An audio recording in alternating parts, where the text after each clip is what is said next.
Hello guys, तो इस साल जुलाई 2023 में ओनली 9054 इंजीनियरिंग एंड टेक्नोलॉजी में रैंक आया है और ये डे बाय डे घट रहा है। पहले क्या होता था, पहले 10,000 12,000 15,000 स्टूडेंट पार्टिसिपेट करता था, रैंक निकलता था। बट इस साल आप लोग देखो ओनली 9054 ही रैंक आया है। उसके बाद से बीएससी कैंडिडेट का स्टार्ट हो गया है। ठीक है, तो अभी मोस्ट ऑफ द कैंडिडेट्स का यही क्वेश्चन है कि अगर आपका रैंक 1 to 4,000 तक आ रहा है तो क्या करना है, अगर आपका रैंक 4,000 to 9,000 आ रहा है तो क्या करना है। सो इसीलिए आज के इस वीडियो में आप लोगों को बताऊंगा कि आपको आपके रैंक के अकॉर्डिंग क्या एक्शन लेना चाहिए। ओके, तो चलिए स्टार्ट करते। तो फर्स्ट ऑफ ऑल, अगर आपका विद इन 1 to 4,000 रैंक है तो आप लोग काउंसलिंग में बैठो, उसमें कोई प्रॉब्लम नहीं होगा। ठीक है, अभी बात करते हैं मोस्ट इंपॉर्टेंट, सबसे ज्यादा इंपॉर्टेंट है गवर्नमेंट कॉलेज, क्योंकि most of the students government college को ही टारगेट करता है। इसमें सारा गवर्नमेंट कॉलेज इंक्लूड रहेगा, गवर्नमेंट कॉलेज, गवर्नमेंट यूनिवर्सिटी। तो उसमें अगर आप लोग जनरल कैंडिडेट होते हो और अगर आपका रैंक विद इन 1000 है तो आप लोगों को गवर्नमेंट कॉलेज 100% मिल जाएगा, सिविल छोड़ के। कुछ कुछ ब्रांचेस में 700, 800, 900 तक ही जाएगा, बट ओवरऑल अगर आपका रैंक 1100 व 1200 या फिर विद इन 1000 होता है और अगर आप जनरल कैंडिडेट होते हो तो आप लोगों को एक कोई ना कोई ब्रांच में गवर्नमेंट कॉलेज में मिल जाएगा चांस। ठीक है, अगर आप एससी कैंडिडेट होते हो और ये जितने भी रैंक आप लोग देख सकते हो ये सभी जीएमआर है। एंड इससे पहले रैंक वर्सेस गवर्नमेंट कॉलेज के ऊपर जो वीडियो बनाया था उसमें जो भी रैंक आप लोग देखे थे सभी जीएमआर है। ठीक है, ये सभी आप लोगों का जीएमआर रैंक है। ठीक है, रिमेंबर, बहुत लोग सोच रहे हैं कि ये एससी रैंक है, ये एसटी रैंक है, ओबीसी ए रैंक है। नहीं, जो आप लोगों को SC ST OBC B rank मिला है वो सिर्फ आप लोगों को समझा रहा है कि आप इतने पोजीशन में हो, आपके पहले इतना सारा एससी या फिर OBC A OBC B candidate और भी है। ये जस्ट आप लोगों को बोल रहा है। ठीक है, बट जो भी आप लोगों का काउंसलिंग होगा वो जीएमआर के वाइज होगा। अगर आप एससी से बिलोंग करते हो एंड आपका जीएमआर रैंक विद इन 1500 तक आ रहा है, विद इन 1600 तक आ रहा है, तो आप लोगों को किसी भी ब्रांच में गवर्नमेंट कॉलेज में आप लोगों को मिलने का चांस है। नेक्स्ट बात करते हैं एसटी। तो एसटी में देखो 2500 to 3000 जाता है। ठीक है, बट अभी ये डिपेंड करेगा कि एसटी कैंडिडेट इस साल ज्यादा है या कम है। अगर कम है तो ये 3000 तक जाएगा और अगर ज्यादा है तो 2000 या 2500 तक जाएगा। तो पूरा डिपेंड करता है आपके आगे जो एसटी कैंडिडेट है वो कितने कैंडिडेट है।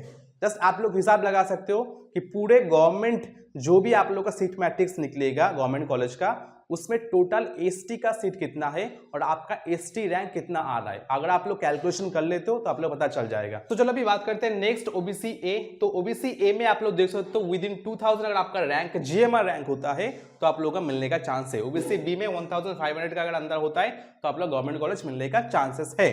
ठीक है, अभी बात करते हैं अप टू 3000 तक आप लोग गवर्नमेंट के लिए चांस लोगे। ठीक है, ये तो सही बात है, बट 3000 के बाद जो 4000 आता है, विद इन 4000 में जो रैंक आप लोगों को आया है तो आप लोग क्या करोगे। देन आप लोग अगर टॉप प्राइवेट कॉलेजेस को टारगेट करते हो देन आप लोग काउंसिल में बैठो। ठीक है, क्योंकि अगर आप टॉप प्राइवेट कॉलेज में डायरेक्ट एडमिशन लेने जाओगे तो उसका फीस बहुत ज्यादा होगा या फिर डोनेशन भी मांगा जाएगा। इसीलिए आप लोग क्या करोगे, अगर आपका रैंक विद इन 4000 आ रहा है और आपको टॉप कॉलेज ही चाहिए तो आप लोग क्या करोगे, कुछ भी नहीं करना है, जस्ट सिंपल काउंसलिंग में बैठना है। काउंसलिंग में बैठ के आप लोग टॉप जितने भी कॉलेजेस है आप लोग लिस्ट करके रखे हो वो सारा आप लोग चॉइस फिलिंग देना है, आप लोगों को मिल जाएगा। सिंपल आप टॉप कॉलेज में जाके एडमिशन ले लेना। अभी बात करते हैं 4000 के बाद जितने भी स्टूडेंट का रैंक आया है वो लोग क्या करेगा। सो देखो, वो लोग भी टॉप कॉलेज जा सकता है, ऐसा नहीं जा सकता, बट इधर आप लोगों को एक टेक्निक यूज करना होगा। क्या टेक्निक, कि टॉप कॉलेज में आप जिस ब्रांच को टारगेट कर रहे हो उस ब्रांच का फीस कितना है। ठीक है, अगर आपको बोला जाता है उस ब्रांच का फीस है 3,10,000, ठीक है, और अगर डायरेक्ट अगर जाते हो तो डायरेक्ट आप लोग को एक्स्ट्रा 50,000 डोनेशन देना पड़ेगा, यानी आपका टोटल हो जाएगा 3,60,000। सो अगर डायरेक्ट जाते हो 3,60,000 और आप काउंसलिंग के थ्रू जाते हो तो 3,10,000। तो उस केस में आप लोग काउंसलिंग में बैठोगे। अभी अगर आपको लगता है मुझे टॉप कॉलेज में नहीं जाना है क्योंकि इसका फीस बहुत ही ज्यादा है, मुझे मिडिल लेवल कॉलेज जाना है। ठीक है, मिडिल लेवल, तो मिडिल लेवल में आप लोग 4000 अगर आपका रैंक होता है, 3000 अगर आपका होता है, या फिर आपका 500 1000 कुछ भी होता है, अगर आप ओवरऑल मिडिल लेवल कॉलेज में जाना चाहते हो क्योंकि उसका फीस बहुत ज्यादा कम है तो आप लोगों को आंख बंद करके डायरेक्ट एडमिशन लेना है। क्योंकि मिडिल कॉलेजेस में आप फीस जो होता है डायरेक्ट एडमिशन का वो बहुत ही कम होता है, और उसी कॉलेज में आप लोग काउंसलिंग के थ्रू जाओगे। फॉर एग्जाम्पल आपका रैंक है 4000, ओके, और आप लोग टारगेट कर रहे हो बीबीआईटी का ईसी डिपार्टमेंट, तो बीबीआईटी का ईसी डिपार्टमेंट 2,70,000 उसका काउंसलिंग फीस है। अगर काउंसलिंग में जाते हो तो 2,70,000 आपको देना पड़ेगा, एंड उसी कॉलेज में आप लोग अगर डायरेक्ट जाते हो तो आपको 1,80,000 देना पड़ेगा।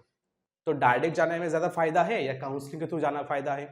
इसमें कोई ऐसा डिफरेंट नहीं है कि आप लोग डायरेक्ट गए तो आपको वैल्यू कम हो जाएगा, आप काउंसलिंग के थ्रू गए तो आपको वैल्यू डाउन हो जाएगा, ऐसा नहीं है, दोनों ही सेम है। ठीक है, आप किसी के भी थ्रू जा सकते हो, डायरेक्ट भी जा सकते हो या फिर आप काउंसलिंग के थ्रू भी जा सकते हो।